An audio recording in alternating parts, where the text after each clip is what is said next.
Ассалаумағалейкум құрметті көрермендер, бүгін бізде фильм тарихындағы клоундар туралы айтатын боламын. Кім мықты, кімнің қандай қасиеті бар дегендей, солай салыстыратын боламын, ал кеттік.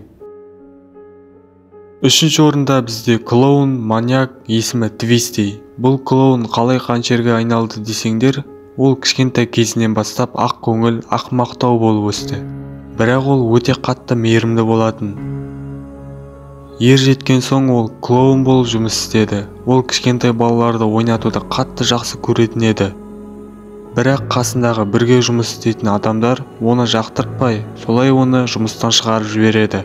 Ең сүйікті жұмысынан айырылған Твисти барынша берілмей, ойыншық сататын дүкенге орналасады. Бірақ ол жақта да оны бастығы жақтыртпай, оны біртүрлі деп санап, оны тағы да жұмысынан шығарады.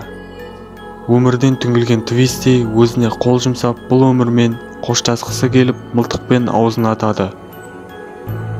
Бірақ белгілі себептермен тірі қалады. Енді ол аузы және тістері жоқ ұсқынсыз клоунға айналды.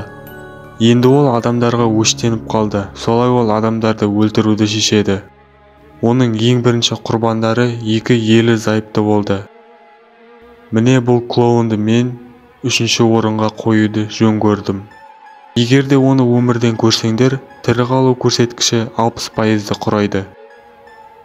Бізде топ екілікті құрайтын бұл 2016 жылы шыққан ужасающий фильмі. Клоунның аты Арт. Арт клоун адамдарды қинап өлтіргенді қатты жақсы көреді. Ол көбінесе Хэллоуин кезінде шығып, құрбандарына шабуыл жасайды. Және бұл жай ғана клоун маньяк емес, ол клоунның кейпіндегі шайтан екен.